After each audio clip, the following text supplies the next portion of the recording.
Magandang araw po sa inyo mga idol at sa mga giliw kong tagapakinig. Nagkita-kita po tayo muli. Ako po ang inyong Tito Blair. Sa araw po na ito, pakinggan po natin ang kwento ni Kobe, ang apo ng magtatawak na nag-iingat sa mutya ng ginintuang ahas. Ngunit ang mutya ay nais ding makuha ng mga masasamang aswang, kaya maging ang buhay nila ng kanyang lolo Goryo ay malalagay sa panganib. Ano nga ba ang bisa at taglay na kapangyarihan ng mutya na magpapabago sa pagkatao ng batang si Kobe? At ano ang mga pakikipagsapalaran na haharapin niya upang hindi makuha ng mga aswang ang mutya? At anong paraan ang gagawin niya maligtas lang ang buhay nila ng kanyang lolo? Magtatagumpay kaya sila? At makakamit kaya nila ang kapayapaan na pilit hahadlangan ng mga kampon ng kadiliman?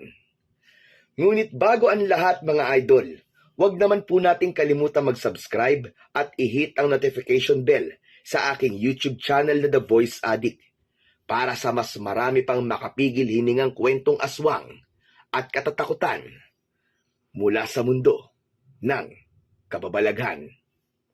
Umpisahan na po natin ang kwento. Puerto Princesa, Palawan. Lugar na totoong mapanghalina ang kalikasan. Ang bawat lugar ay may kanya-kanyang kwento ng inspirasyon, pag-asa at mga alamat ng kababalaghan. Kaya ating sisilipin ang isang kasaysayan na halaw mula sa kwentong nagpasalin-salin at sinasabing may katotohanan ba o likha ng mayamang imahinasyon ng dito'y naninirahan. Taong 1980, para sa mga taga-baryo ay matatawag na taon ng katahimikan ang taong yun, sapagkat dumaan sa mabigat at matinding pagsubok na umabot sa trahedya ang nakalipas na mga taon. Pinamugaran ng aswang ang baryo at marami ang napahamak. Salamat na lang sa isang antingero na nagligtas sa kanila. Kaya umasa ang mga taga rito na hindi na sila guguluhin pa ng kampon ng kadiliman. Ang maglolong Goryo at Kobe ay matagal nang naninirahan sa lugar na ito na kung tawagin ay Baryo Bakawan. Silang maglolo na lang ang magkasama dahil patay na ang iba nilang kapamilya. Kobe, apo! Gising! Gumising ka na! Asa na sila, Lolo? Asa na? Asa na mga malignong umaatake? Lagot talaga sila sa akin pag nahuli ko sila. Humanda sila sa aking espada. Kalma ka lang, apo! Para ka namang may saltik niyan eh. Lolo talaga oh, may saltik kagad. Di ba pwedeng nananaginip lang? Ayun! Nananaginip ka naman pala eh. Opo, Lolo. Ang gara nga po ng panaginip ko eh. Kasama ko po sa panaginip ko ang best friend kong si Aris, saka si Matar. Matar? Opo, Lolo. Yung bida po sa radio drama na pinakikinggan ko, ang munting prinsipe na may kaibigang bruwan na si Eng-Eng. Ang gara po talaga ng panaginip ko, Lo. Tapos alam niyo po, isinakay pa kami ni si Matar doon sa dahon ng dapad na lumalaki. Ikaw talagang bata ka, oo. Kung ano-ano na lang ang napapanaginipan mo. Ang gara po talaga kasi ng panaginip kong yun, Lo eh. Tapos ano pa po, nakita namin yung mga kapatid ni si Matar, sina Akbar, Arias at Aran. Ang gara po talaga. Nakita namin sila nakikipag-espadahan. O siya, sige na. Bumangon ka na riyan para makakain ka na dahil mamaya tayo naman na makikipag-espadahan. Hala, talaga po? Saan po tayo makikipag-espadahan? Abay, saan pa? Eh di dun sa mga matataas na damo sa taniman ko ng gulay. Marami ng damon dapat nating tabasin doon. Suya talaga tong si Lolo Goryo oh. Bad trip. Anong bad trip ang pinagsasasabi mo? Sige na, bumangon ka na riyan. Iligpit mo na yung pinagtulugan mo. Bilis na! Opo. Tumalikod na si Lolo Goryo upang ihanda ang kanilang almusal. Pritong itlog at kanin ang inihanda niya para sa kanila ng kanyang apo. Kailangan may laman ang kanilang tiyan bago sumabak sa espadahan na sinasabi nito. Yun nga ang pakikipagpambuno nila sa matataas na damo na kailangan ng putulin sa taniman ng gulay. Pagkatapos kumain ay inihanda na nila ang kailangan dalin sa taniman. 2 matalas na panggapas na karit ang dala ni Kobe. Samantalang itak at basket naman ng pagkain ang kay Lolo Goryo. Hanggang hapon na kasi sila doon, kaya may dala na ring pagkain. Aabutin din kasi ng 10 minuto na paglalakad bago nila marating ang taniman ni Lolo Goryo. Iba't ibang gulay ang tanim doon ng matanda na ibinibenta nila para sa kanilang panggastos sa araw-araw. Tanging si Kobe ang kanyang katuwang sa mga gawaing bukid. Bakasyon nun sa eskwelahan kaya walang naidadahilan si Kobe para hindi ito sumama sa kanyang lolo. Nang marating nila ang taniman ay totoo ngang matataas na at makakapal na ang damong tumubo roon. Tama po kayo, Lolo Goryo. Talagang mapapalaban ako sa espadaan sa mga damong to. Kaya nga sisimulan na natin. Para ilang araw lang ay matapos din natin ito. At nang maumpisahan ko na rin ang pagtatanim ng punla, okra at talong ang itatanim ko ngayon. Sige po, Lolo. Ngayon din po ay makikipag-espadahan na po ako sa mga damo. Ala sige, mag-iingat ka, Apo. Sinimulan na ng bata na putulin ang mga nagtataasang mga damo.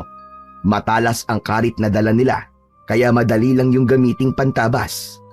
Ilang minuto pa lamang sa kanilang ginagawa sina Lolo Goryo at Kobe nang makarinig sila ng sigaw sa hindi kalayuan.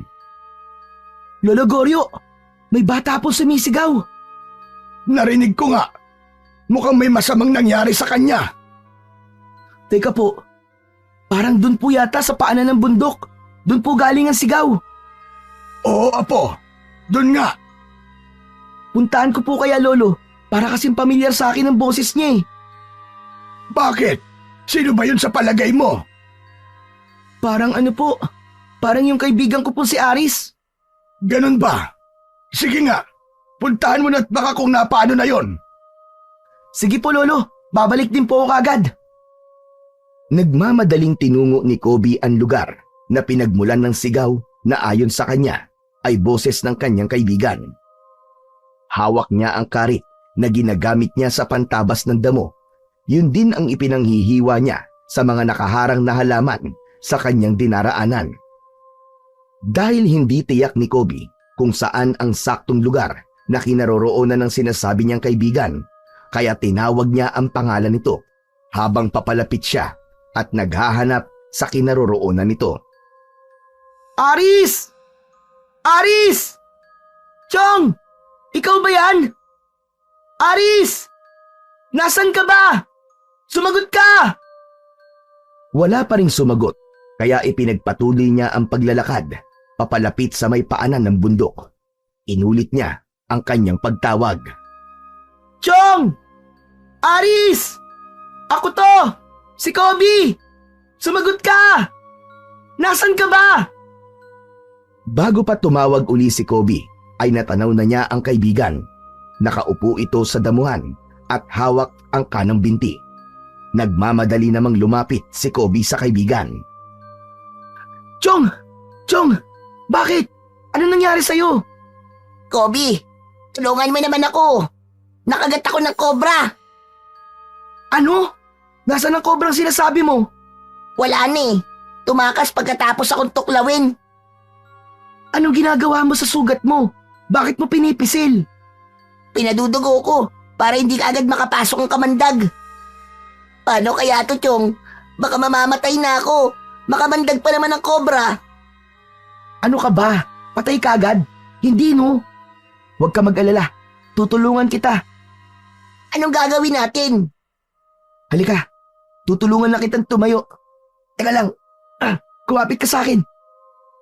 Sumama ka sa akin, dali. Saan tayo pupunta? Nahihirapan na nga akong lumakad eh. Pilitin mo. Pupunta tayo kay Lolo Goryo. Nandun siya sa taniman ng gulay. Matutulungan ka nun, sigurado ako. Inalalayan ni Kobe na tumayo ang kaibigan. Isinakbit ang isang braso sa kanyang balikat upang tulungang makalakad. Hirap si Aris na ihakbang ang paa pero pinilit niya. Bilisan natin, Chong. Sabi mo nga makamandagan tuklaw ng kobra, di ba? Oo, kaya nga natatakot ako eh. Buti na lang, Chong, dumating ka. Hindi ko na talaga alam ang gagawin ko eh. Nagmamadali silang nagtungo sa kinaroroonan ni Lolo Goryo. Aba, si Aris nga talaga narinig dating sumigaw. Opo, Lolo Goryo. Tulungan po natin siya. Natuklaw po siya ng ahas. Cobra po yung ahas na kumagat sa akin, Lolo Goryo. Tulungan niyo po ako. Nahihilo na po ako. Ala sige, dito. Iupo mo siya dito, Kobe. Kailangan maalis kagad ang kamandag sa kanyang binti. Inupo ni Kobe ang kaibigan sa isang nakatumbang puno. Tumingin-tingin naman sa paligid si Lolo Goryo. May nakita siyang isang kakaibang uri ng halaman. Kumuha siya ng ilang dahon, sa kanilapitan si Aris. Hinawakan ang binti na kinagat ng ahas. Ibinuka ni Lolo Goryo ang kanyang bibig at sinimulang sipsipin ang kagat ng ahas. Pagkadakay, idinura ang dugo na nasipsip mula sa kagat ng kobra. Lolo, ano pong ginagawa niyo? Dapat alisin ang kamandag, Apo. Dahil kung hindi maaalis ang kamandag sa katawan ni Garis, maaari siyang mapahamak. Mamamatay po ako, Lolo Goryo. Posible yon. Pero mamamanhid muna ang katawan mo. Kaya nga gumagawa ko ng paraan para wag yung mangyari. Inulit ni Lolo Goryo ang pagsipsip sa sugat ni Aris. Saka isinubo niya ang dahon at ninuyayon. Nang madurog ay itinapal ang sapal sa kagat ng ahas. Pumunit din si Lolo Goryo ng tela mula sa dala nilang pamunas ng pawis at itinali yon sa binti ni Aris. Okay na po ba siya, Lolo Goryo? Kahit paano ay hindi nakakalat pa ang kamandag sa katawan niya. Maraming salamat po, Lolo Goryo. Kobe, mabuti na lang talaga. Nandito kayo ni Lolo Goryo mo. Bukas ay magpunta ka na lang sa bahay para gamutin ang sugat mo. Kailangan magamitan ko rin yan ng tawak. Dapat kang makainom nun para tuluyan ng mawala ang kamandag ng kobra na nasa katawan mo.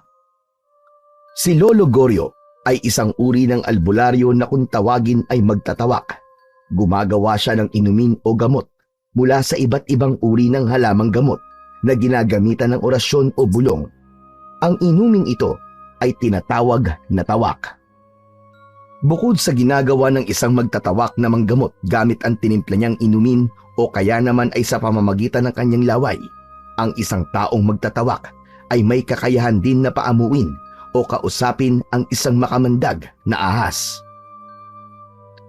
Pinaniniwalaan din na ang mahusay na magtatawak ay ipinanganak na may kakambal na ahas. Ganon si Lolo Goryo ayon sa kwento niya. Siya ay ipinanganak na may kakambal na ahas. Ganon si Lolo Goryo ayon sa kwento niya. Siya ay ipinanganak na may kakambal na ahas.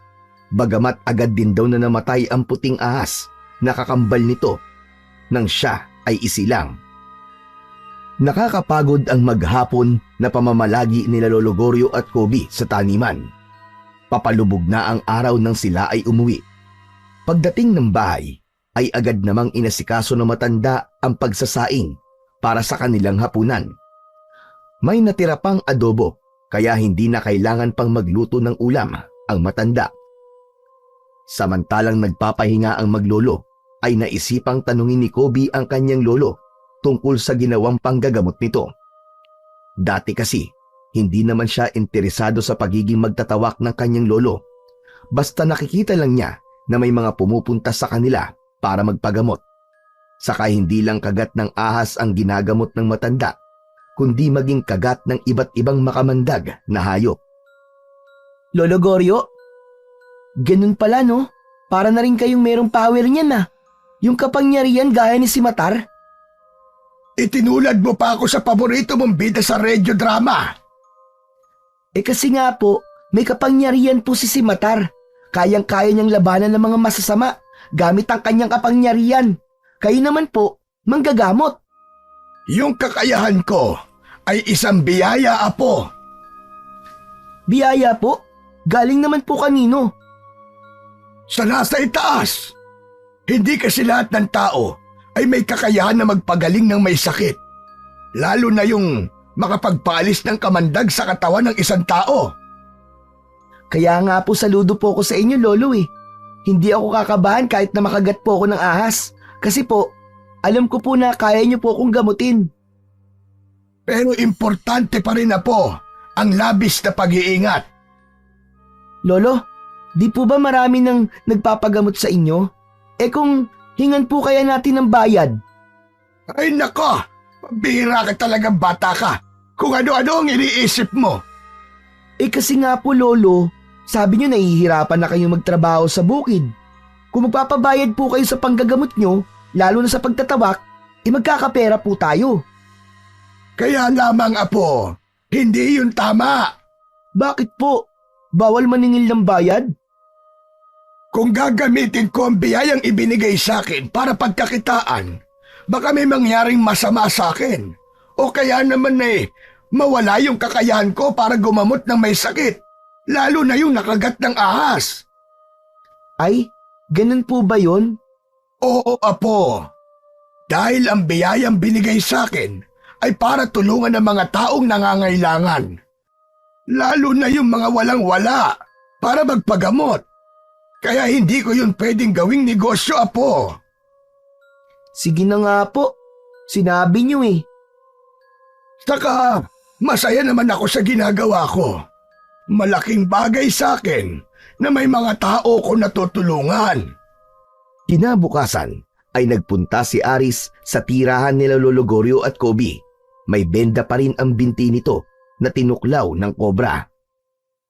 Buti nagpunta ka rito, Chong. Gusto kong magpasalamat kay Lolo Goryo eh. Kumusta pala ang sugat mo? Ayos na ba? Magaling na ba? Hindi pa gano, Chong. Pero wala na yung pangingirot. Ang husay talaga ni Lolo Goryo, no? Oo naman, Chong. Lolo ko yun eh. Nakita ni Lolo Goryo na nag-uusap ang magkaibigan, kaya lumapit ito. Oh, Aris! Di ba ang billing ko sa'yo kailangan mo pang makainom ng tawak? Hindi na po siguro, Lolo Goryo. Kasi wala na pong kirot at natutuyo na po yung lugar na nakagat ng kobra. Kahit na, importante pa rin makainom ka ng tawak. Tumayo si Lolo Goryo at nagpunta sa kusina. Nang magbalik ang matanda, ay meron ng hawak na maliit na baso na may lamang likido na nagkukulay abo. Inabot yon kay Aris. Inumin mo ito. Ito ang sinasabi kong tawak. Makabubuti ito sa'yo. Pero Lolo Goryo, Mas mabuti na yung sigurado tayo, Aris. Kahit nasipsip ko na ang kamandag, walang nakakatiyak kung wala na nga bang natira. Sige na, Chong. Gawin mo na lang. Inumin mo na. Ikaw rin. Baka mamaya niyan, bigla ka na lamang mangisay dahil may kamandag pa palang naiwan sa katawan mo. Patay ka talaga. Magiging kwento ka na lang. Gusto mo ba nun? Natakot si Aris sa sinabi ng kanyang kaibigan. Nakaramdam siya ng pagkabahala, kaya kinuha niya ang tawak na nasa baso. Inamoy-amoy niya muna ito. Subalit tila hindi ka nais-nais ang amoy nito. Napapikit na lang siya at napakunot ng ulo. Sige na! Inumin mo na yan! Wala nang nagawa ang bata kundi ang sumunod. Saglit lang at ininom na rin yun ni Aris. Napangiwi pa siya dahil sa kakaibang lasa. Subalit kung yun naman ang magliligtas sa kanya, mas mabuti nang tiisin ang pait at masamang lasa kesa mapahamak siya. Kaya nang sumunod na araw ay maayos na kagad ang kalagayan ni Aris. Nakakapaglaro na sila ni Kobe. Buti na lang talaga, Chong. Andyan ang lolo mo. Mahusay siyang magtatawak. Kung wala kaya ang lolo ko, ano na kayang nangyari sa'yo, Chong? Eh di malamang, kwento na lang ako ngayon. Wala ka ng kaibigang gwapo at mabait. Yan. Yan tayo eh. Hindi ka ba kinikilabutan dyan sa sinasabi mo, Chong? Hindi. Bakit naman ako kikilabutan? Eh gwapo naman ako tsaka mabait ah. Kaya nga naging kaibigan mo ko eh. Kung sa bagay, may punto ka.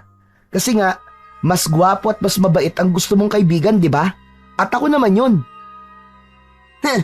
Yan tayo eh. Tama ka, Chong. Yan tayo eh. Makakapal ang muka at mahilig magbulahan. Puro talaga tayo kalokohan, Chong. Tara na nga. Saan ba tayo pupunta? Sa kakahuyan, hahanap tayo ng gagamba. Ilalaban natin sa wrestling ng gagamba. Sige, sige. Hahanap tayo ng malalakas na gagamba, yung kalahi ni Spider-Man. Oo nga. Tara, Chong. Ay, teka sandali. O bakit? Nakita mo ba yun? Yun o, yung dalawang tao na yun. Isang babae at isang lalaki. O bakit? Anong meron sa kanila? Mukhang bago lang sila dito sa Baryo Bakawan. Ngayon ko lang sila nakita eh. Oo nga no. Teka, parang may hinahanap sila. O ayan, papalapit sila sa atin. Magandang araw sa inyo. Kumusta kayo mga bata? Pwede ba magtanong? Oo naman po. Basta wag lang pong mat.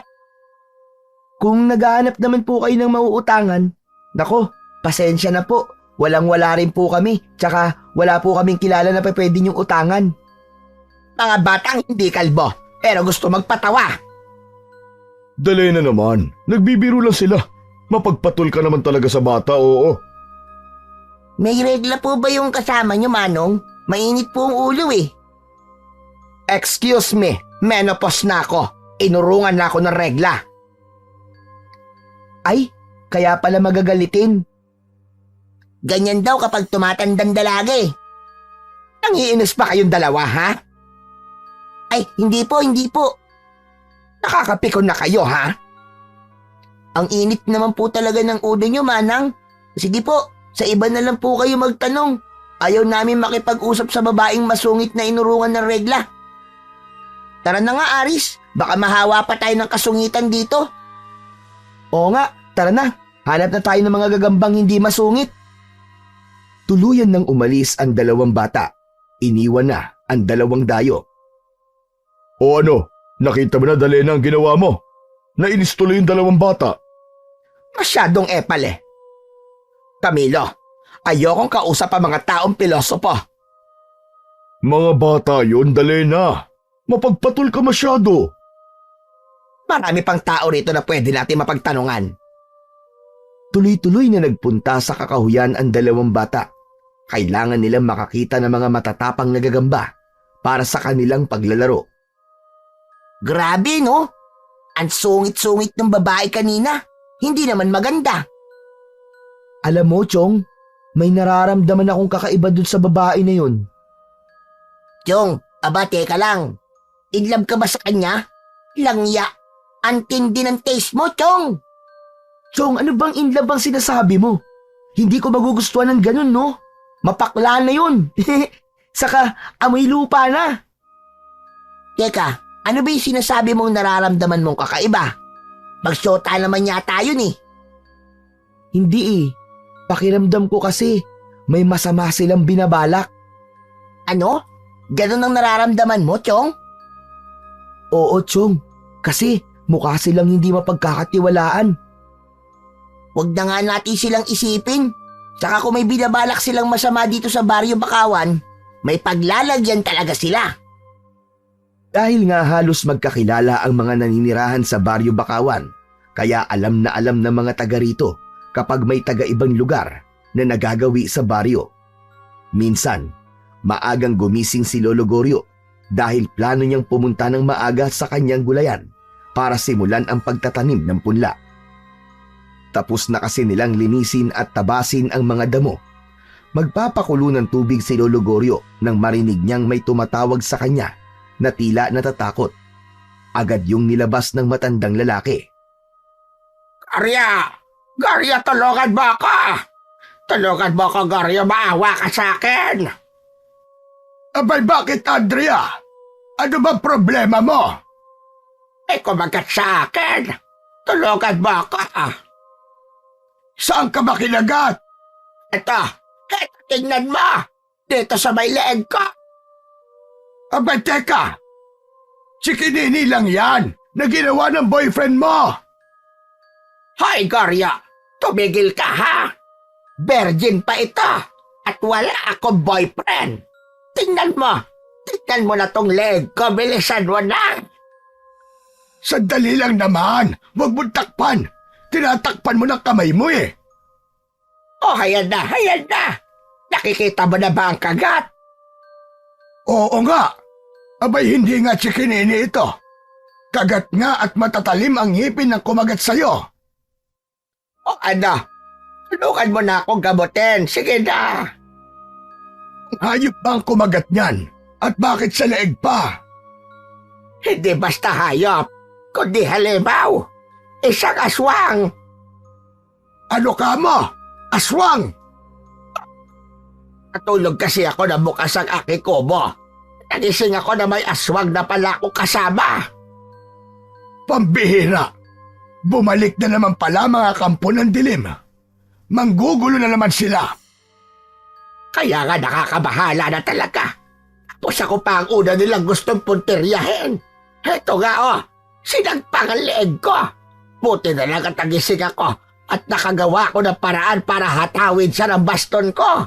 Ayun, natakot at umalis. Pero nag-iwan naman ng kagat. Yun na nga eh. Baka dahil sa kagat niya ay maging aswang din ako. Kaya gamutin mo ako, Goryo, para mo ng awa. Baka may kamandag yun at ikamatay ko pa. Husay kang magtatawak. Kaya alam kong magagamot mo ako. Pero ang tawak na meron ako ay para lamang sa mga kagat ng makakamandag na hayop. Hindi para sa isang aswang. Pwede na yun, Goryo. Ano ka ba? Bigyan mo ako ng iinumin ko. Parang awa mo na. Para hindi ako malason ng kamandag ng aswang. Ayoko maging aswang, Goryo. Ayoko pang mamatay. Mag-aasawa pa ako, Goryo. Gusto ko pa makatikim ng kakaibang putahe. Ayoko mamatay na virgin. Pambihira ka. Yung pa talagang ikinatakot mo ha. Ang mamatay na virgin. Basta, Goryo. Bigyan mo ako ng tawak at iinumin ko na. Makulit ang matandang dalaga na yon na sumugod sa bahay ni Lolo Goryo dahil alam niya na hindi siya tatantanan ni Aling Andrea kaya ibinigay niya na ang ginawa niyang tawak. Nagreklamo pa ang matandang dalaga pagkatungga at di halos naubos ang laman ng baso. Ano ba naman yan? Sama ng lasa, Goryo? Bakit kanya ng lasa niyan? Abay pagtiyagaan mo na. Kakaiba talaga ang lasa ng tawak.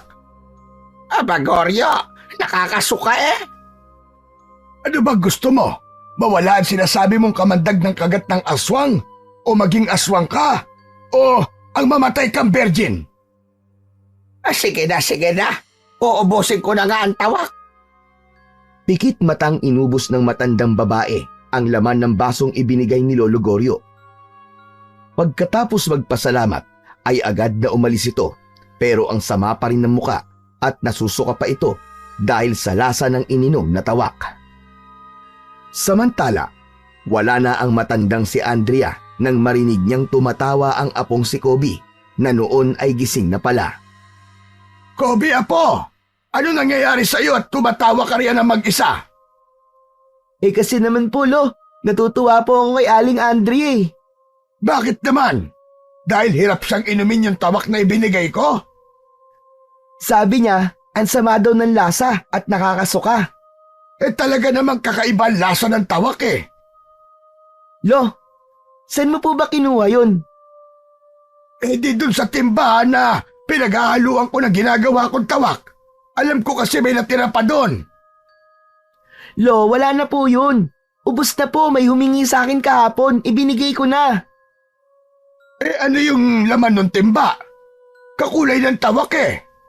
Lo, pinagbabaran ko po yun na maruming karsunsilyo nyo. Kaya lang nakalimutan kong itapon. Jaske kang bata ka. Kaya pala hirap na hirap tanggapin ang sikmura niya. Bayaan mo na, Lo. Malay nyo po, epektibo po ang pinagbabaran ng karsunsilyo nyo para sa kagat ng aswang.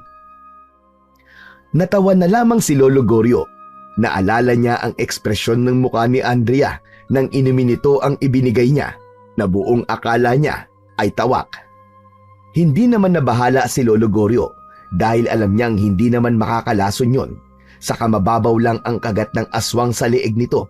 Hindi rin mangyayari ang ikinakatakot nito na siya ay magiging aswang. Subalit ang totoong nakakabahala ay ang balitang meron na namang naligaw at nanggugulong aswang sa baryo Bakawan. May aswang na naman dito sa baryo natin, Kobe. Yun nga ang bali-balita, Chong. Nagbalik na naman daw sila. Lagot na naman tayo nito, Chong. Bakit lagot?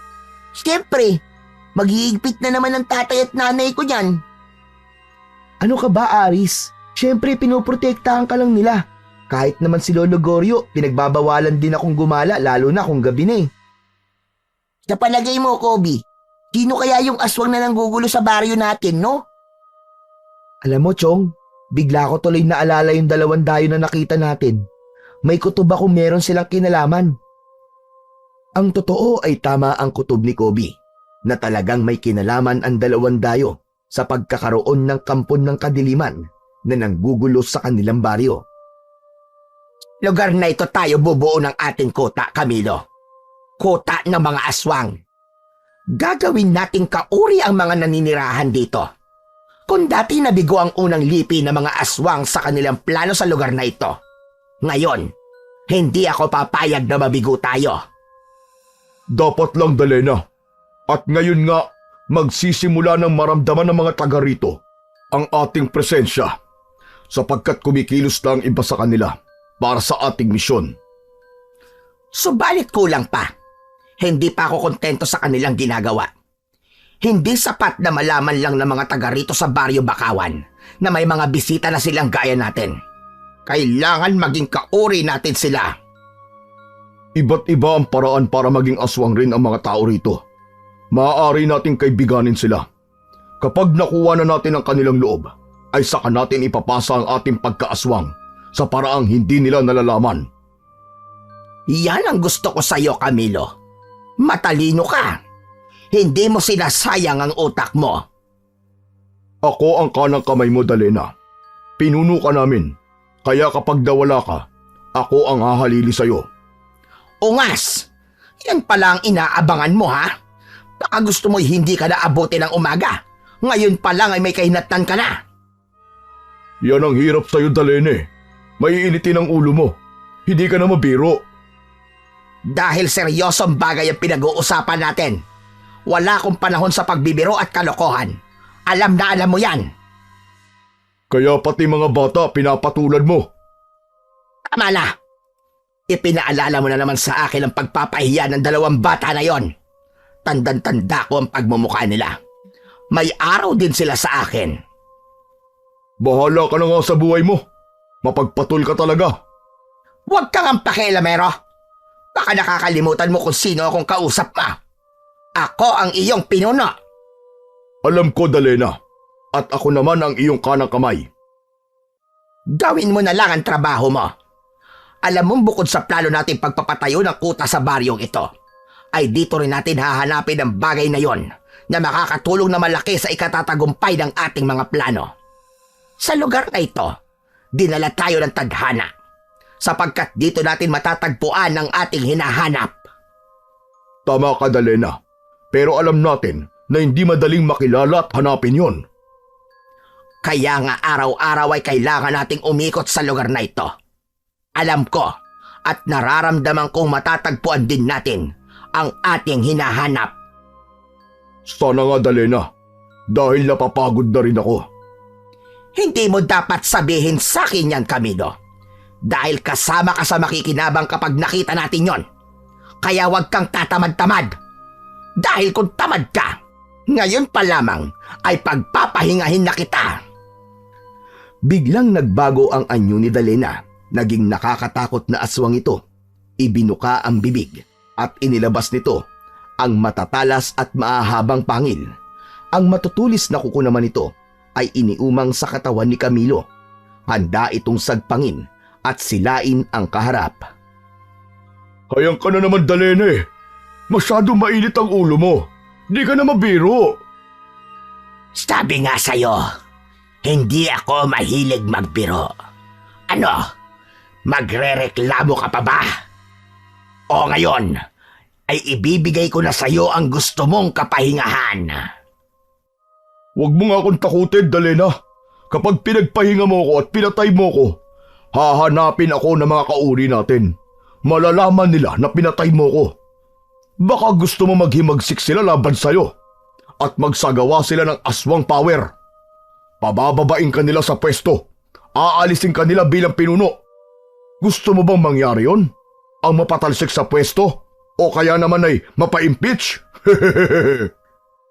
Masyado ka maraming sinasabi. Magtigil ka. Ikaw rin dapat ang magtigil dyan. Huwag mo akong tinatakot. Basta, gawin mo na lang ang trabaho mo para wala maging problema. Bukas itutuloy natin ang paghahanap sa taong sinasabi ko. Sige. Oo na. Kumalma ka na. Huwag mo nang ipakita sa akin ang mga pangil mo at matutulis na kuko. Baka mapikon ako sa'yo. Bunutin ko mga yan. Kumalma si Dalena. Bumalik na ito sa dating itsura. Alam niyang hindi niya matatakot si Camilo. Isa pa, hindi rin niya kakayanin kapag nawala ito. Tinatakot niya lang talaga ang kanyang kanang kamay para manahimik ito. Samantala, sa bahay naman ni Lolo Goryo at Kobe ay nagulat si Kobe nang marinig nitong nagsipag-ingay ang mga alagang manok. Maging ang ilang baboy na nasa kulungan malapit sa kanilang kubo. Lolo Goryo, gising! Gumising kayo! Ano ka ba naman, Kobe? Natutulog ang tao eh. Huwag kang ang istorbo. Lolo, gumising ka muna! Kung merong magpapagamot o hihingi ng tawak, pabalikin mo na lamang mamaya. Gusto ko magpahinga muna. Pagod ako, Apo. Lolo, basta gumising po kayo! Inaantok na ako. Pagod ako, Apo. Tamad na bumangon si Lolo Goryo. Mabigat ang katawan. Ito talagang si Lolo, ang hirap kausap. Teka nga, paano ko ba ito magigising? Alam ko na. Sa naisip ko, tsak, gigising siya. May naisip na kalokohan si Kobe upang mapabangon ang kanyang Lolo Goryo. Tumalikod ito sa kanyang Lolo Goryo at inilapit ang kanyang puwetan sa mukha ng matanda. Sa kabuong lakas na pinakawalan na tila pagsabog ng bulkan ang mabawong hangin mula sa kanyang tiyan. Nayanig ang tenga ni Lolo Goryo sa lakas ng pasabog ni Kobe. Sapul ang mukha ng matanda sa mabahong amoy na agad na nanuot sa ilong nito. Napatayo at napilitang bumangon ng matanda na galit na galit. Walang hiya ka talagang, Kobe ka. Ano bang kalokohan yung ginagawa mo? Gusto mo ba akong patayin? Ang OA mo naman, Lolo. Patay kagad.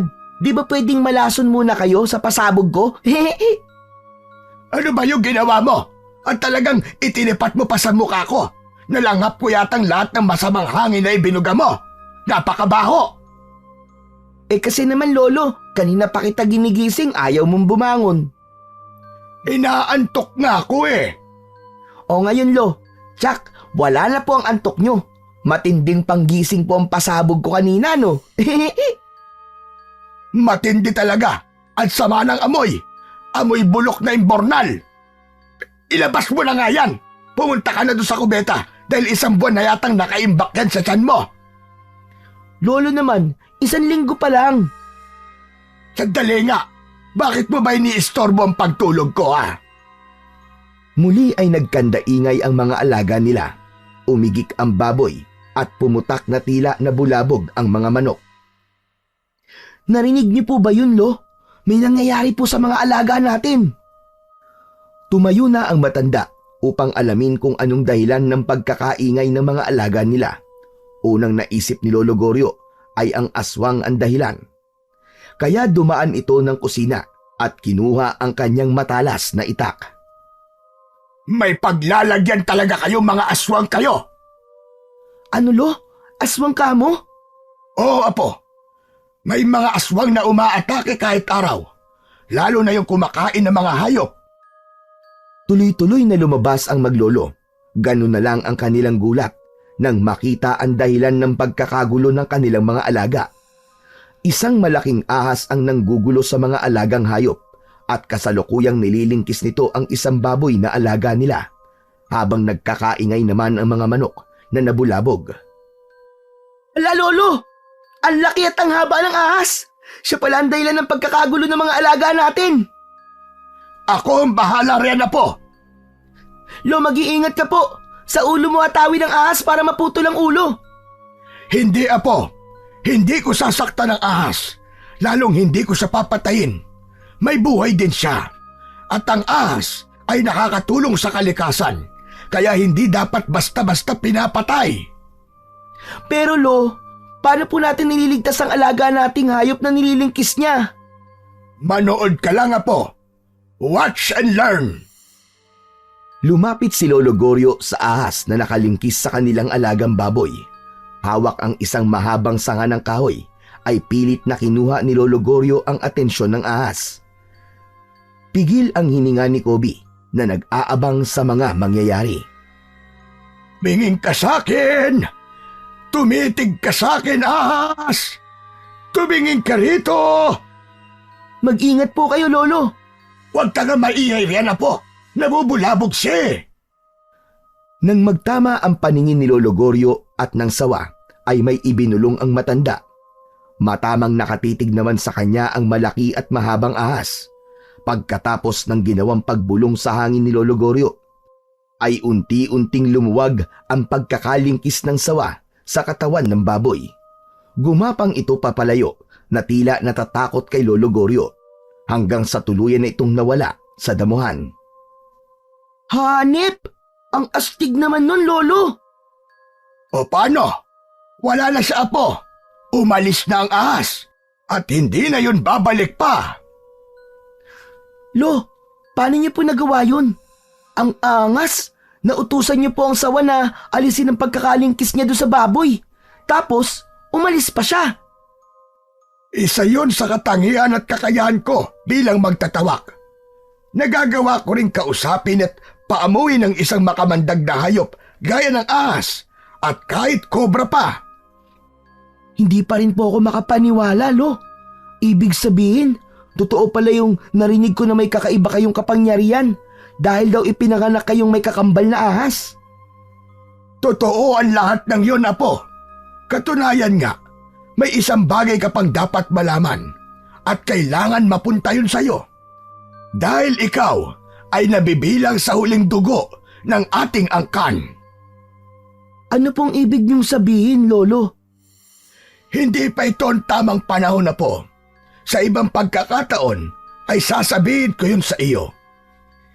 Hindi na ipinaliwanag pa ni Lolo Goryo dahil hindi niya pwedeng sabihin yun sa ganoong pagkakataon.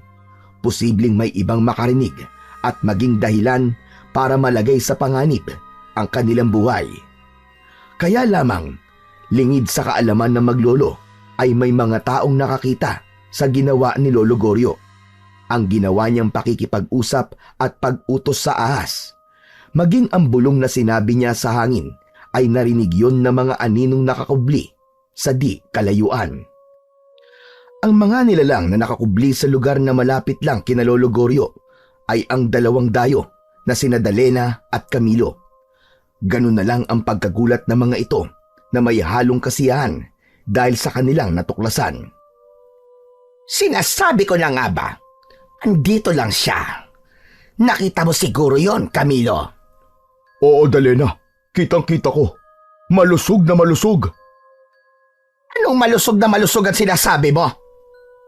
Yung magandang babaeng dumaan. Malusog na malusog ang dibdib at pumuputok sa laki. At nagliliwanag din ang legs na puting-puti at makinis. Ugok! Kung saan-saan ka nakatingin buwisit ka.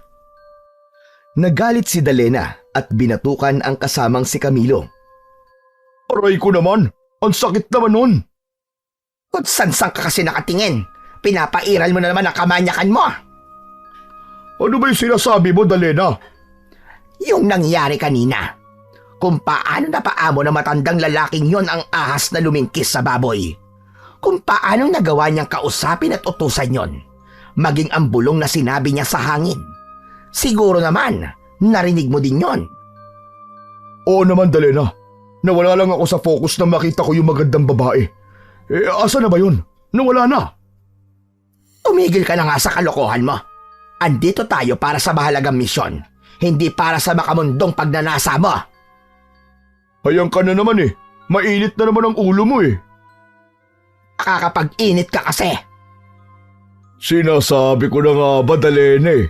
May kursunada ka sa akin eh. At nag-iinit ka. Ugok! Dumali ka na naman. Tumigil ka na nga sa mga kabastusan mo. Makinig ka, Camilo.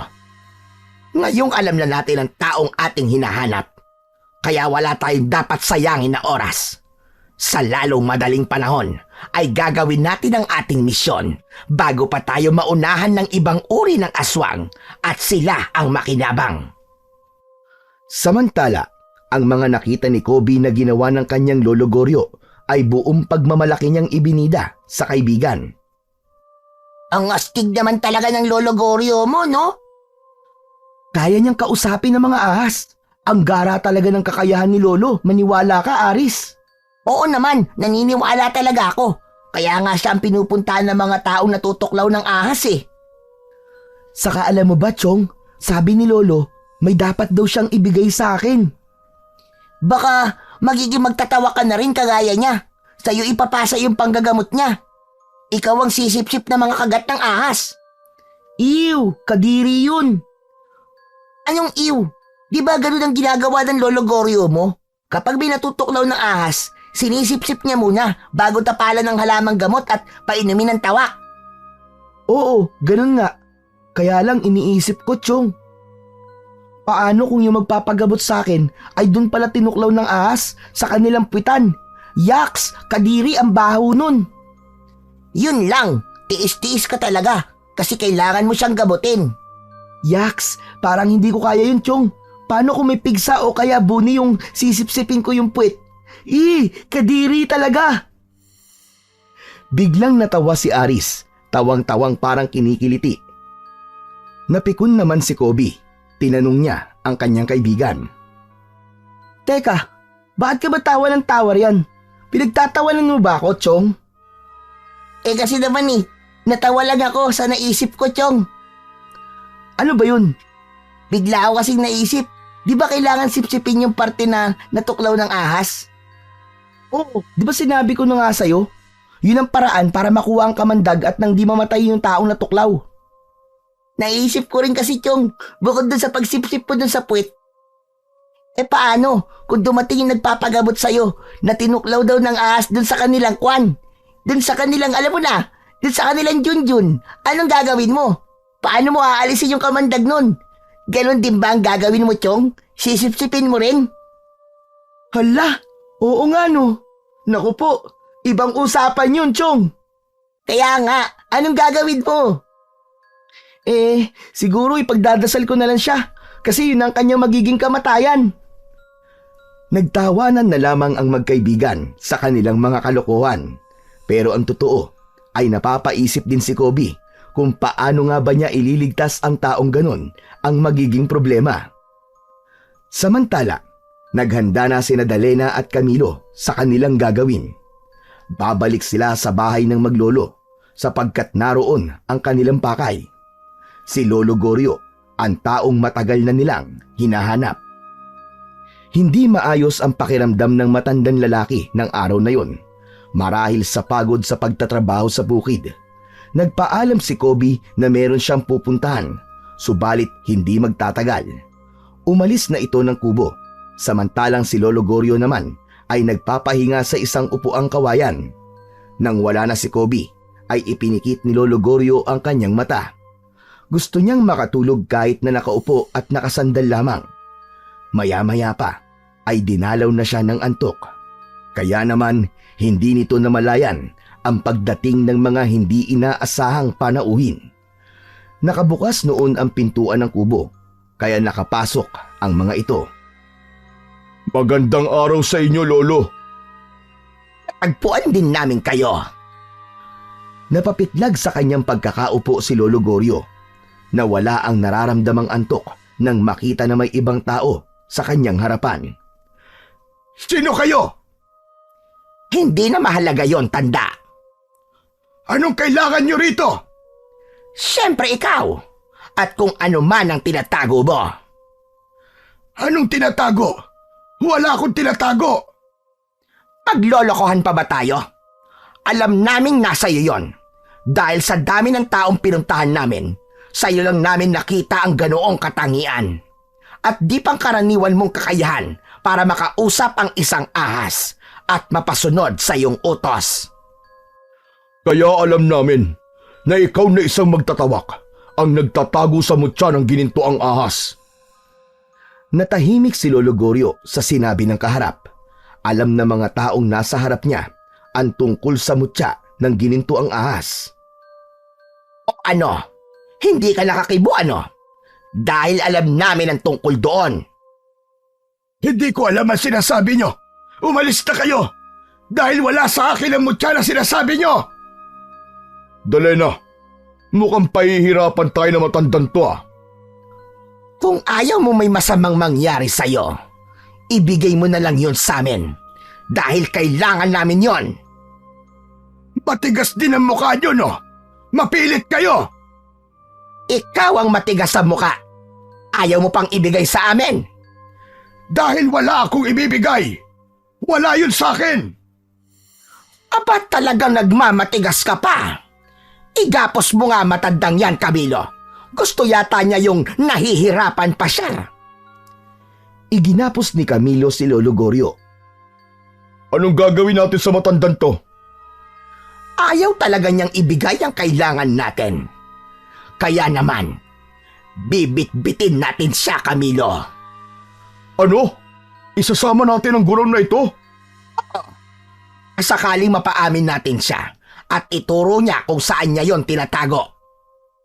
Isinama ni Dalena at Camilo si Lolo Goryo. Isinakay nila sa dala nilang sasakyan patungo sa kanilang pinaglulunggaan. Kaaalis lang ng 2 dayo nang bumalik ang batang si Kobe. Napakunot ang noo nang dumating sa kubo dahil bukasyon, subalit wala sa loob ang kanyang Lolo Goryo. Nakita din niya na magulo ang mga gamit sa kubo. May mga bakas din ng ibang paa sa labas ng kanilang bahay. Ang sombrero na laging isinusuot ng kanyang lolo kapag lumalabas ay naroon din sa may dingding. Kaya malakas ang kutob ni Kobe na may hindi magandang nangyari.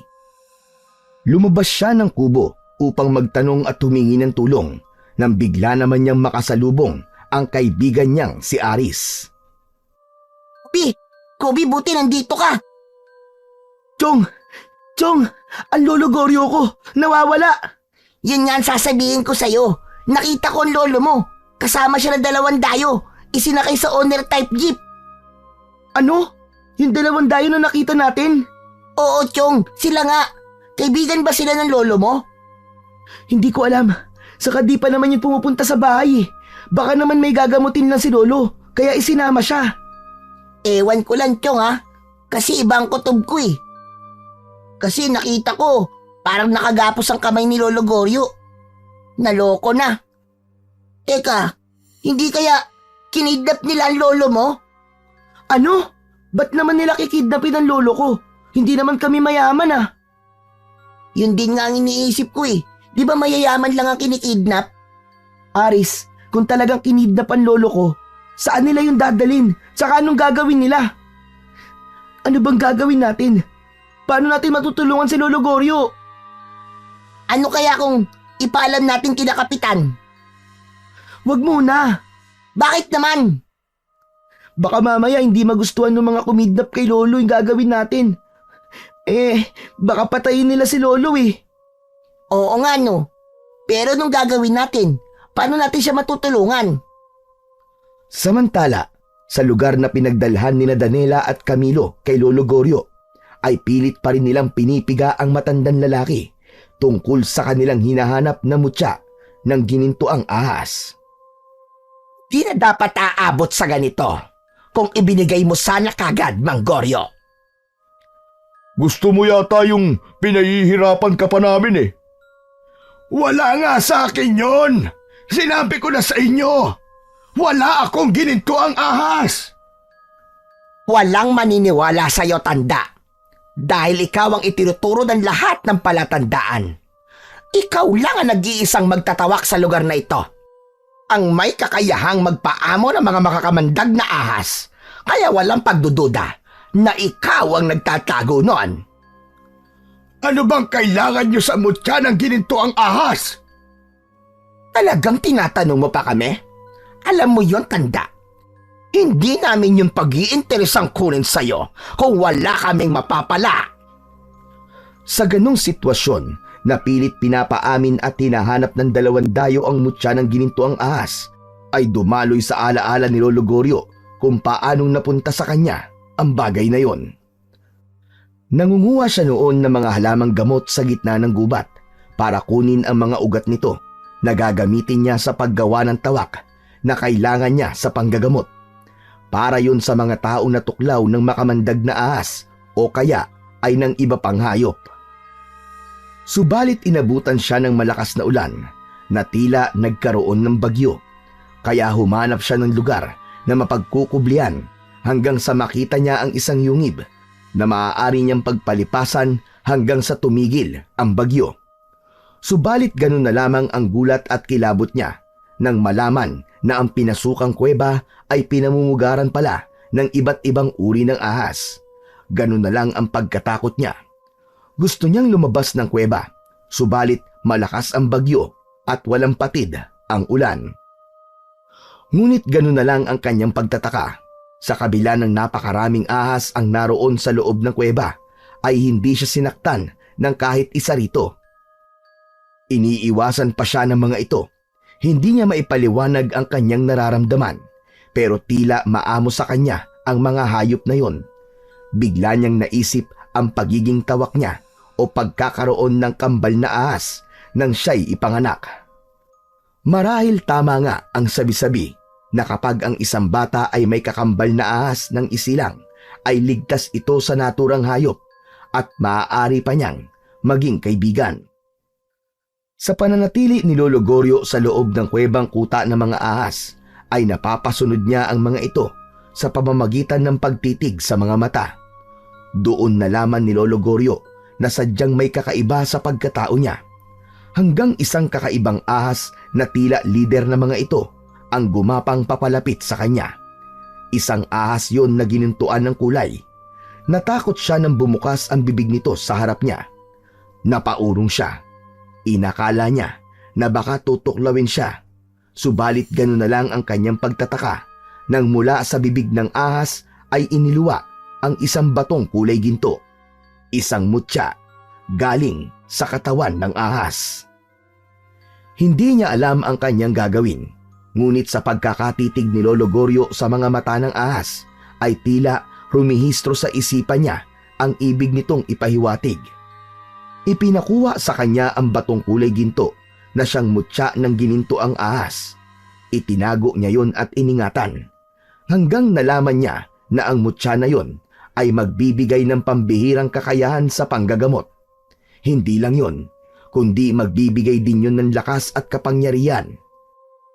Tataglayin ng taong magmamay-ari nito ang abilidad o kakaibang katangian ng isang ahas. Subalit hindi alam ni Lolo Goryo kung ano ang dapat niyang gawin sa mutya, kaya itinago na muna lamang niya sa isang lugar na walang makakaalam at makakakuha.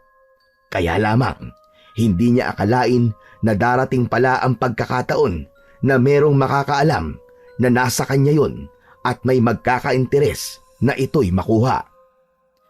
Doon natapos ang pagbabalik gunita ni Lolo Goryo tungkol sa mutya ng gininto ang ahas na hinahanap sa kanya ng dalawang dayong kaharap niya. O ano, tandang Goryo? Sasabihin mo na ba sa amin kung nasaan ang mutya ng gininto ang ahas? Hindi!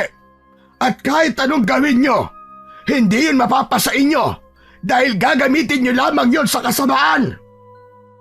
O ba't talagang ginagalit tayo ng gurang na ito ah? Kung hindi mo sasabihin kung nasaan ang mutya, mananatili kang bihag namin.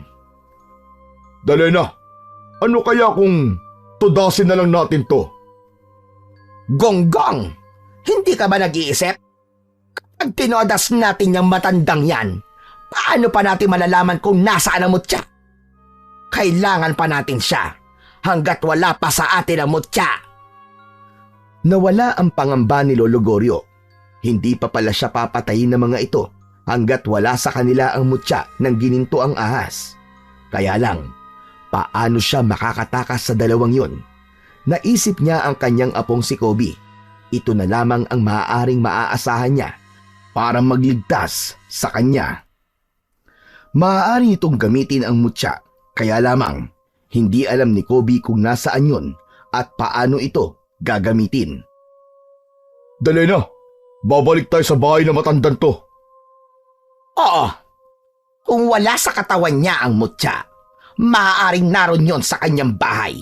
Siguradong sigurado ko na doon niya lang yon itinatago. Kaya hahalugugin natin ang buong bahay niya.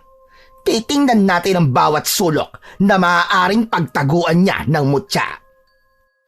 Dahil desperado na sina Daniela at Camilo na makuha ang mutya ng gininto ang ahas na kailangan nila para mas mapalakas ang kanilang kapangyarihan bilang mga aswang, kaya handa nilang gawin ng lahat upang yun ay makuha. Gabi nang magbalik ang dalawa sa bahay ni Lolo Goryo, nag-iisa nun si Kobe.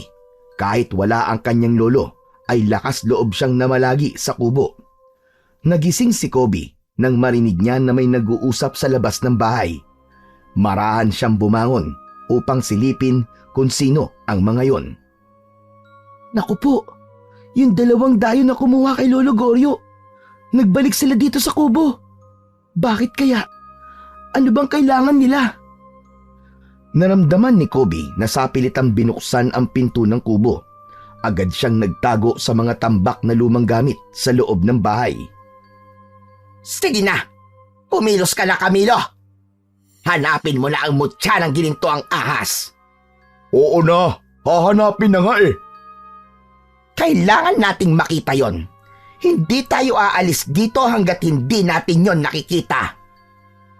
Saan kaya itinago na matandang yun ang mutya? Pinahihirapan talaga tayo.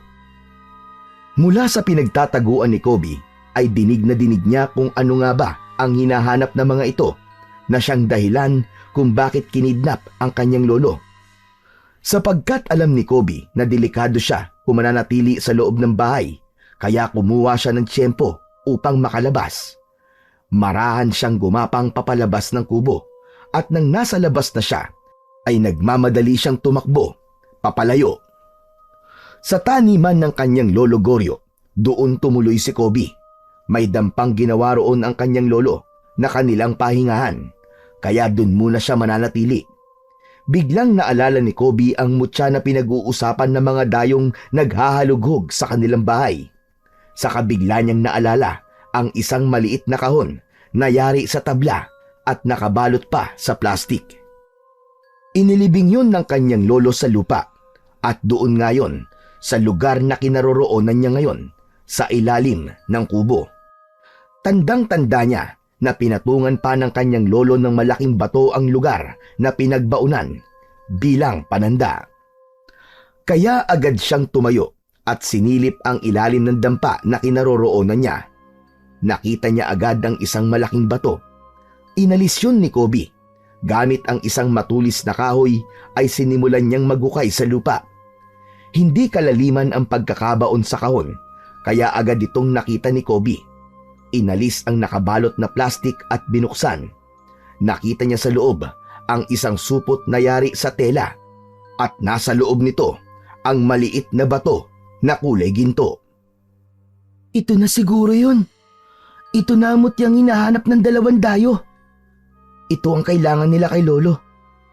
Kung ito ang kailangan nila para maibalik si Lolo, edi, ibibigay ko na lang to sa kanila. Basta makauwi lang ng buhay ang lolo ko. Ibinalik ni Kobe ang mutya sa loob ng supot, saka isinilid sa kanyang bulsa. Kailangan niyang iiwi yun. Nakasalalay sa mutya na yun ang kaligtasan ni Lolo Goryo. Nang makauwi naman si Kobe, ay nakita niya ang ginawang panggugulo ng mga dayo sa loob ng kanilang kubo. Para yung dinaanan ng ipo-ipo, nagkalat ang kanilang mga gamit. Subalit alam niyang bigo ang mga ito. Wala silang nakitang anuman dahil nasa kanya ang hinahanap na mutya. Samantala, nanggagalaiti sa galit ang dalawang dayo dahil hindi nila makita ang kanilang hinahanap. Kaya nagpupuyos sa inis na bumalik sa kanilang tinutuluyan. Buwisit! Buwisit talaga! Hindi ba't may apo ka, Goryo? Kasama mo siya sa bahay, hindi ba?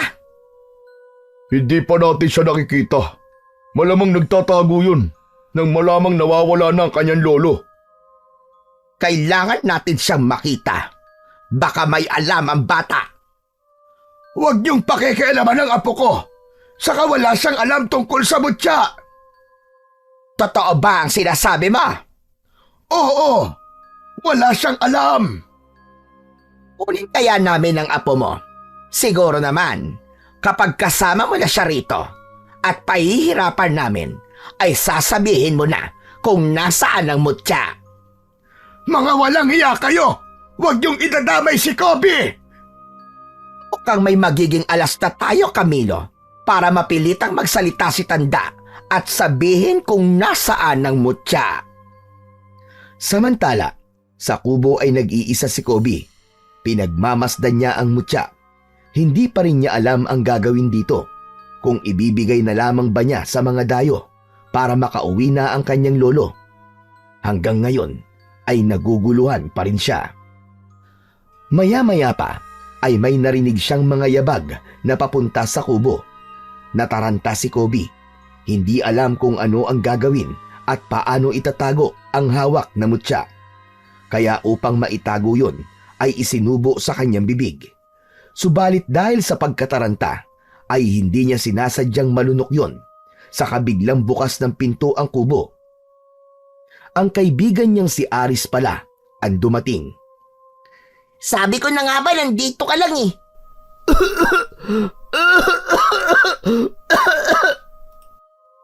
Oh, ano nangyari sa Chong? Bakit ka nauubo? May nalunok ka ba?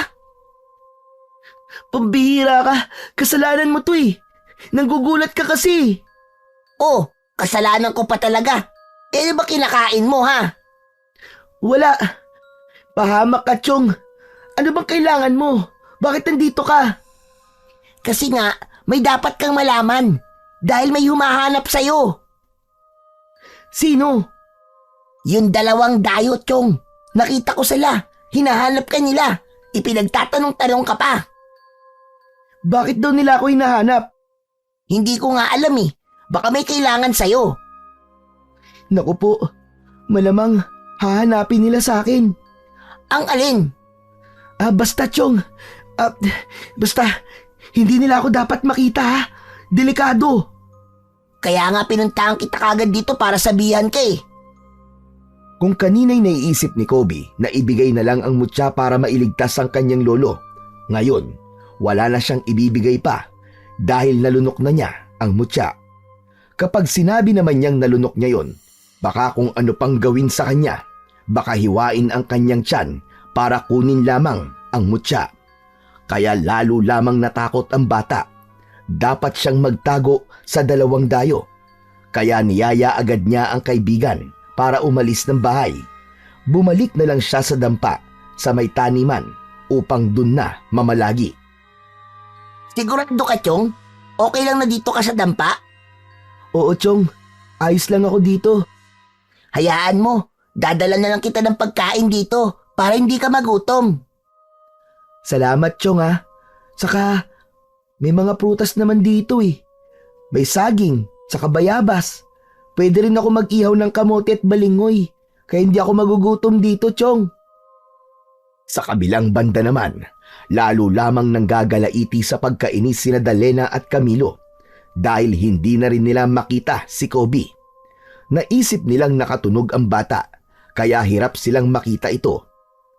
Labis namang ipinagpasalamat yun ni Lolo Goryo dahil alam niyang ligtas sa kamay ng dalawang dayo ang kanyang apo. Naiisip ni Lolo Goryo na sana nga lang maaari niyang makausap ang apo para sabihin ang tungkol sa mutya. Subalit ang hindi alam ng matanda ay nakita na yun ni Kobe. Katunayan nga ay nasa loob na ito ng katawan ng kanyang apo. Mula nang lunukin ni Kobe ang mutya ay may naramdaman siyang kakaiba sa kanyang sarili. Napansin din yun ni Aris nang minsang dalhan siya ng pagkain. O ano, Chong? Okay ka lang ba? Kanina ka pa hindi mapakali ah. Ewan ko ba, Aris? Bakit ganito yung nangyayari sa akin? Grabe, ang kati-kati talaga ng katawan ko. Baka may kurikong ka na. Pambihira, kuri kong kagad, di ba pwedeng na-allergy lang ako sa mga damo dito sa taniman ni Lolo Goryo? Hala, Chong! Tignan mo yung balat mo. Bakit ganyan? Parang ang gaspang. Saka nagkakaroon ka ng kaliskis. Ayun oh, sa braso tsaka sa binti mo. Oo nga, Chong eh. Hindi ko alam kung bakit nagkakaganito ako eh. Hala, Chong, baka magiging isda ka na. Nagkakaroon ka ng kaliskis eh. O kaya naman, baka magiging syokoy ka na. Magiging kalahi mo na si Jezebel. Uy, huwag kang ganyan ha. Nananakot ka pa eh. Kinakabahan na nga ako dito eh. Chong, kapag naging syokoy ka, dadali na lang kita sa dagat. Yun ang tanging nasabi ni Aris na may halong pagbibiro at sinabayan pa ng pagtawa. Kasabay ng mga pagbabagong nararamdaman ni Kobe ay ang kanyang nais na makita ang kanyang lolo. Hindi rin niya maipaliwanag ang kakaibang tapang na ngayon ay kanyang nararamdaman. Kung dati umiiwas siyang makita ang dalawang dayo, ngayon ay nais niya nang makita at makaharap ang mga ito. Dito ako tatambay sa kalye.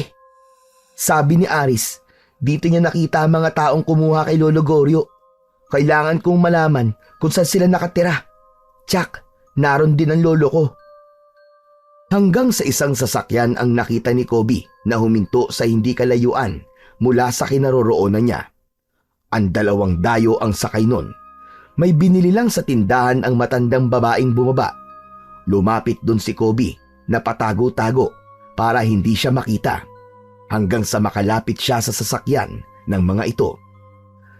Nang sumakay na ng sasakyan ang babaeng may binili sa tindahan ay pinaandar na yon. Kailangan sumama ni Kobe kaya humawak siya sa likurang bahagi ng sasakyan. Hindi niya maipaliwanag pero iba ang lakas ng kanyang loob. Mahigpit ang pagkakahawak niya sa likod ng owner type jeep na sasakyan habang umaandar ito. Ilang minuto lang ay pumasok sa isang lumang compound ang sasakyan at nang huminto yun ay nauna na siyang bumaba at nagtago.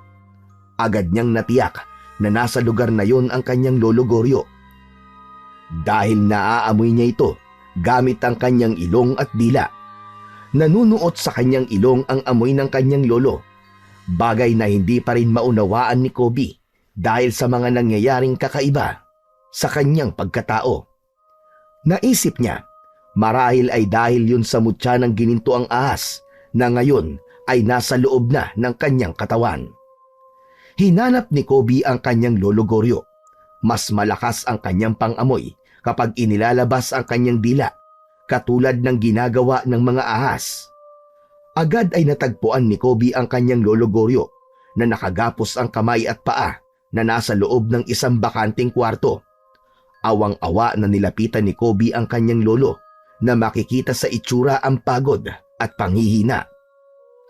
Lolo Goryo, salamat sa Diyos at nakita ko po kayo. Apo, paano mong nalaman na nandito ako? Basta naramdaman ko na lang po, Lo. Kaya lihim po kung sumabit po sa sasakyan ng mga taong kumuha sa inyo. Kaya nakarating po ako dito. Buti walang masamang nangyari sa'yo, Apo. Lo, itatakas ko po kayo. Aalis tayo rito. Kakalagin ko po ang tali nyo. Apo, umalis ka na rito. Iligtas mo ang sarili mo. Baka makita ka nila. Hindi po, Lo. Aalis po ko rito nang kasama kayo. Apo, huwag ka nang matigas ang ulo. Makinig ka sa akin. Umalis ka na at baka pumasok na sila rito. Ang kailangan mo'y umuwi. Pumunta ka sa taniman. Kunin mo ang mutya ng ginintuang ahas na ibinaon ko. Yun ang makakatulong sa atin. Lo, hindi na po kailangan. Nakuha ko na po yun. Ganap nang nakalag ni Kobe ang pagkakatali sa kamay ni Lolo Goryo. Anong ibig mo sabihin? Nasa ina mo, Tsa? Nasaan? Ibigay mo sa akin, madali ka! Lo, wala na po eh. Akala ko ba'y nasa'yo? Kaya nga po, nasa akin nga. Pero nalunok ko po, Lo eh. Hindi ko po kasi alam kung paano po itatago eh. Akala ko bumalik sa bahay yung mga dayo. Kaya yun, sinubo ko muna para hindi nila makita sa akin. Kaya lang, aksidente pong nalunok ko eh. Paano kaya yan? Nasa loob pala ng katawan mo. Pero Lo, mula po nang malunok ko ang mutya, may kakaiba pong nangyari sa akin. Ipinakita ni Kobe sa kanyang lolo ang pagbabago ng kanyang balat sa braso at binti. Nagkaroon yun ng mga kaliskis. Maging ang pagkakaroon niya ng lakas ng loob. Kasama noroon ang liksi sa pagkilos at ang makaamoy ng mga bagay kahit malayo. Hindi ang ilong ang ginagamit, kundi sa pamamagitan ng paglabas ng dila. Lahat ng kakaibang nararamdaman ng bata ay sinabi nito sa kanyang lolo Goryo. Kung ang lahat ng yan ay nararamdaman mo, nagkaroon na ng bisa sa katauhan mo ang mutya ng ahas. Lolo, hindi po ba delikado to? Hindi ko rin alam, Apo. Yang mga sinabi mo ay naramdaman ko na dati. Yun nga lang, natakot at nag-alala ko.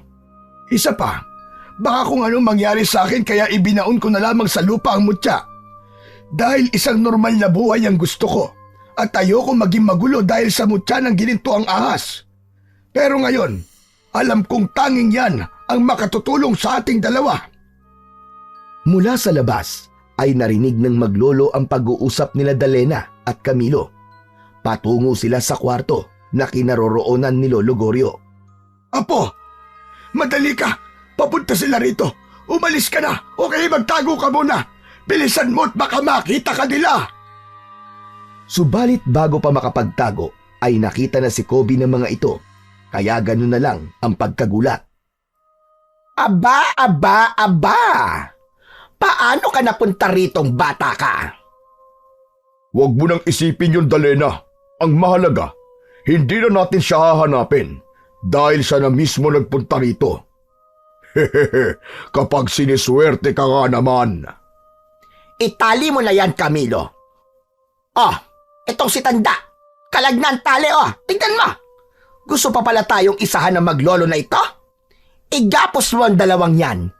Hindi sila dapat makatakas. Ngayon andito na rin ang apo ni Tanda. Malamang, mapagsasalita na natin siya. Maituturo niya na kung nasa ng mutya na hinahanap natin. Dahil kapag hindi pa siya nagsalita, may paglalagyan talaga ang apo niya sa atin. Gusto kong makipaglaro sa kanila, Dalena. Ikaw ang bahala sa kanila, Camilo. Biglang nagbago ang anyo ni Camilo.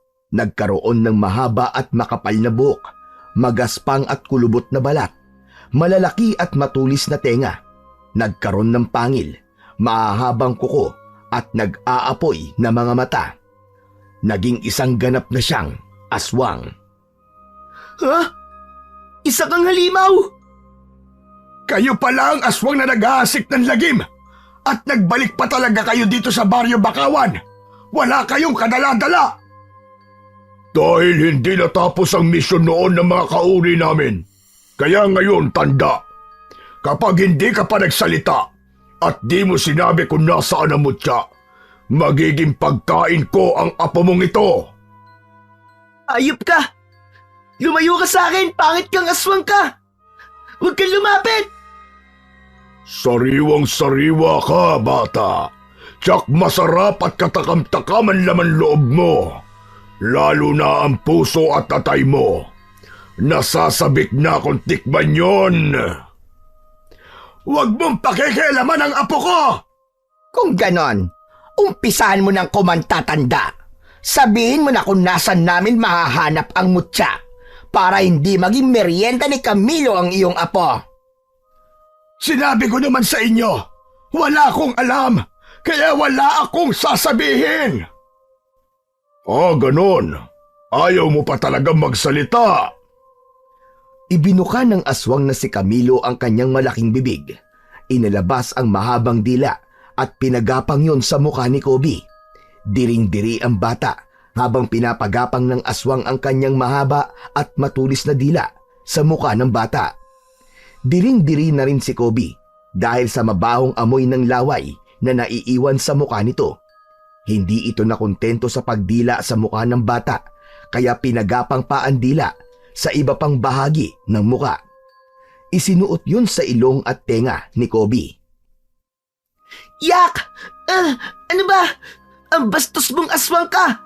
Kadiri ka! Ano, tanda? Wala ka pa bang sasabihin? O gusto mong sa harap mo mismo ay sakmalin ko ang leeg ng apo mo? Samantala, ng mga pagkakataong yun ay galit na ang nararamdaman ni Kobe. Diring-diri siya sa ginagawa sa kanya ng aswang na si Camilo. Baka naman, ikaw ang may nalalaman, bata. Alam mo ba kung saan nakatago ang mutya? Kaya itong lolo mo naman ang uunahin kong sagpangin. Hinawakan ng aswang ang leeg ni Lolo Goryo at bahagyang ibinaon ang matutulis na kuko sa leeg nito. Aray ko! Walang iya ka talagang aswang ka! Kung hindi lang ako nakatali, makikita mo ang hinahanap mo! Aba, palaban ka palang amoy lupa ka. Para namang may ibubuga ka pa. Bitiwan mo ang lolo ko! Huwag mo siyang saktan! Bakit? May magagawa ka ba? Maliligtas mo ba ang lolo mo kung lalaslasin ko ang leg niya at wawakwakin ko ang kanyang dibdib para kunin ang kanyang laman loob? Ha? May magagawa ka ba, bubuit? Nanggigil sa galit si Kobe. Hindi niya namalayan na nagbabago na rin pala ang kanyang itsura. Nagkaroon ng maraming kaliskis ang kanyang katawan. Nanigas ang kanyang buhok at ang mga mata niya'y naging katulad ng sa isang ahas. Lumabas din ang kanyang matulis at mahabang dila. Naging isang taong ahas si Kobe. Nagawa nitong makaalpas sa pagkakatali. Bitiwan mo sabi ang lolo Goryo ko! Gulat na gulat ang aswang na si Camilo sa nakitang pagbabago kay Kobe at pagiging mabalasik nito na handang umatake sa kanya. Ha? Naging taong ahas ka? Nasa iyo ang mutya ng ginito ang ahas. Bago pa makabuelo si Camilo para umatake, ay sinunggaban na siya ng taong ahas na si Kobe. Manghang-mangha si Lolo Goryo sa kanyang nakitang pagbabago sa kanyang apo. Makikita ang pagkatakot ng aswang na si Camilo sa taong ahas dahil alam niyang mas mapanganib ang kamandag nito.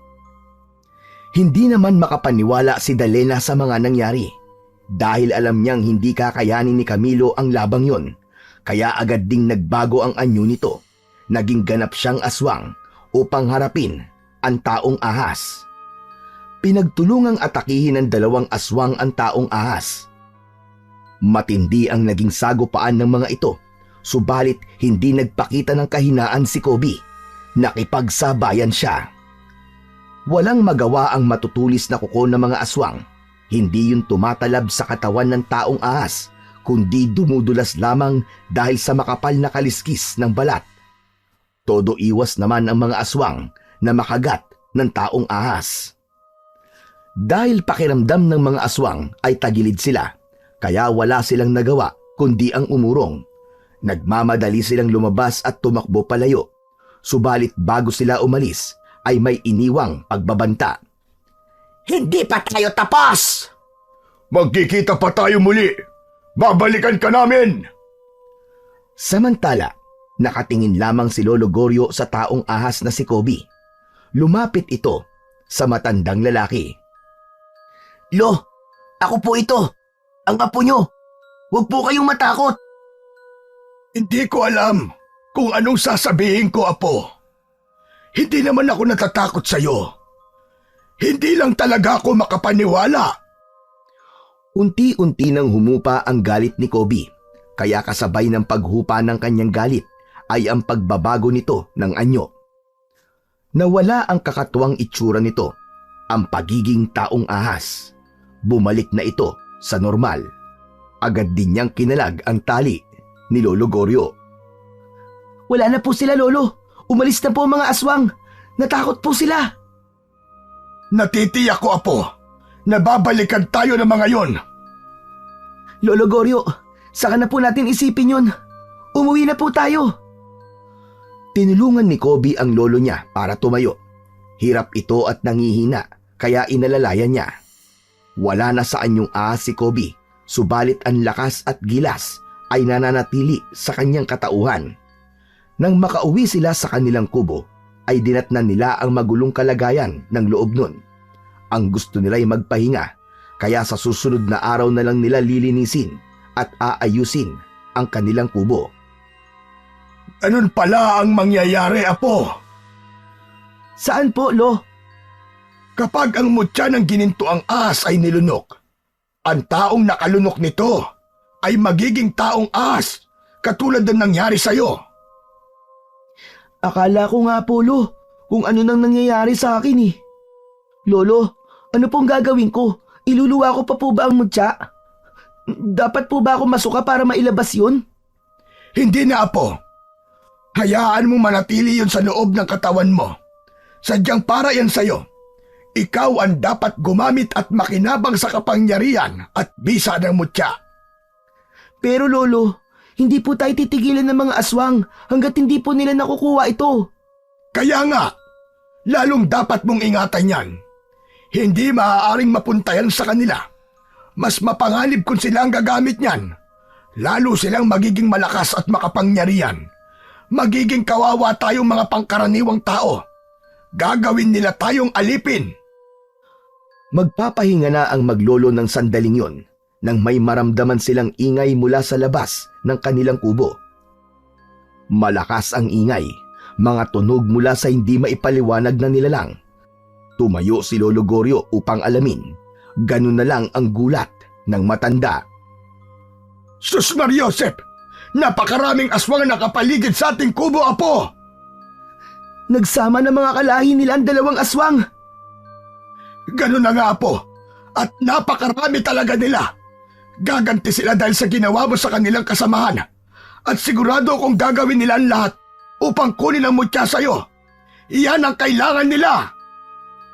Hindi po pwede yun. Oo, Apo. Kahit na anong mangyari, huwag mong isusuko ang mutya sa kanila. Dahil yan ang tangi nating panlaban at magiging proteksyon laban sa mga masasamang elementong katulad nila. Halos mawasak ang kubo ni na Lolo Goryo sa dami ng mga aswang na yumuyugyog at nagpipilit na pumasok sa loob ng kubo. Lolo, gusto nilang wasakin ang kubo natin. Pero ako pong bahala. Dito lang po kayo sa loob. Ako ang haharap sa kanila. Mag-iingat ka, Apo. Huwag na huwag mong isusuko ang mutya kahit na ano pang mangyari. Bago lumabas ng kubo si Kobe, ay nagbago ng anyo ito. Naging taong ahas ang bata. Yun ang tanging niyang magagawa upang labanan ang grupo ng mga kampon ng kadiliman na lumusob sa kanila. Tingnan natin ngayon kung may magagawa pa ang taong ahas na yan. Sa dami natin, tsak na hindi niya tayo kakayanin. Kahit may kamandag pa siya, hindi yun uubra sa bilang natin. Lumabas ka na ng kubo mo, taong ahas! Mga kasamang aswang, huwag titigilan ng taong ahas na yan. Kailangan mapatay siya at makuha natin sa kanya ang mutya. Sugod!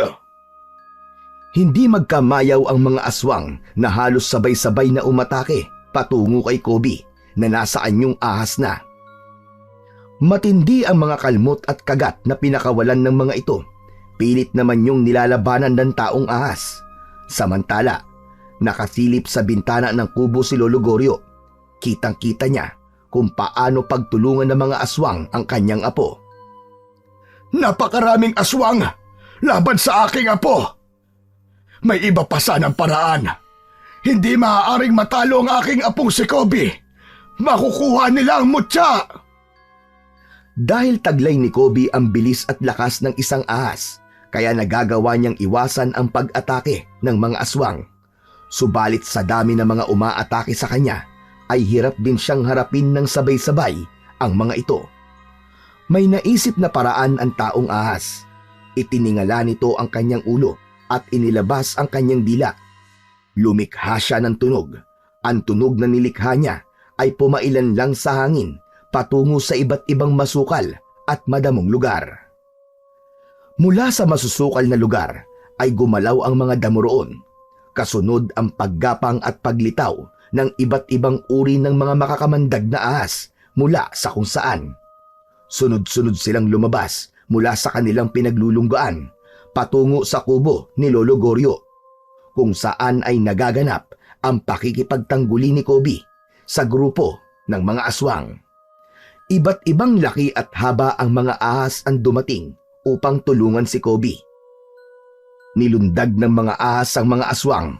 Ang ilan ay pumulupot sa katawan ng aswang at pilit nililingkis ang mga ito. Ang iba naman ay tinuklaw ng mga ahas kaya naiwan sa katawan ng aswang ang kanilang kamandag. Kung marami ang mga aswang na umaatake, ay doble nito ang dami ng mga ahas na dumating upang tulungan ang taong ahas. Hindi makapaniwala at nanlalaki ang mga mata ni Lolo Goryo na naroon sa bintana ng kubo. Kitang-kita niya ang mga nagaganap. Aswang kontra sa iba't ibang ahas ang nangyaring sagupaan. Maging ang reyna ng aswang na si Dalena at kasamang si Camilo ay kasamang pinatay ng mga ahas. Walang natira kahit isa. Ang mga aswang ay namatay sa mahigpit na lingkis ng mga ahas o kaya naman ay dahil sa lason mula sa kanilang kamandag. Nang matiyak na wala ng buhay ang mga aswang, ay isa-isa nang umalis ang mga ahas. Gumapang sila patungo sa masusukal at madadamong lugar, pabalik sa kanilang mga lungga. Salamat! Maraming salamat mga kaibigan! Talagang maaasahan kayo! Hindi nyo kami pinabayaan ng lolo ko! Dahil payapa na ang lugar, lumabas na rin ng kubo si Lolo Goryo. Nilapitan nito ang kanyang apo. Nakakagulat ang mga nangyari, Apo. Kaya nga po, Lo, ang gara po na nangyari. Puno po ng kapangyarihan at kakaiba ang bisa ng mutya. Iniligtas niya po tayo. Ngayon ko lang nalaman ang tunay na kabuluhan ng mutya ng gininto ang ahas. Kaya hanggat may masasamang nilalang na manggugulo at may masamang plano, hinding-hindi sila magtatagumpay. Hahadlangan sila ng mutya at mapalad ka, Apo, dahil ikaw ang kasangkapan para sa mabuting layunin na yon. Hindi nagtagumpay ang mga kampon ng kadiliman sa kanilang kabuktutan. Napigilan ang kanilang pag-aasik ng lagim. Minsan pa ay makakamtan uli ng Baryo Bakawan ang katahimikan at kapayapaan. Dahil yon sa kabayanihan ng maglolo at sa mutya ng ginintuang ahas. Totoong ang kasamaan ay laganap na sa mundong ito. Hindi natin maiiwasang tayo man ay maapektuhan ito. Subalit lagi nating iisipin at tatandaan na palaging may itinadhana para tayo ay gabayan at iligtas. Dahil kailanman ang kasamaan ay hindi magtatagumpay laban sa kabutihan.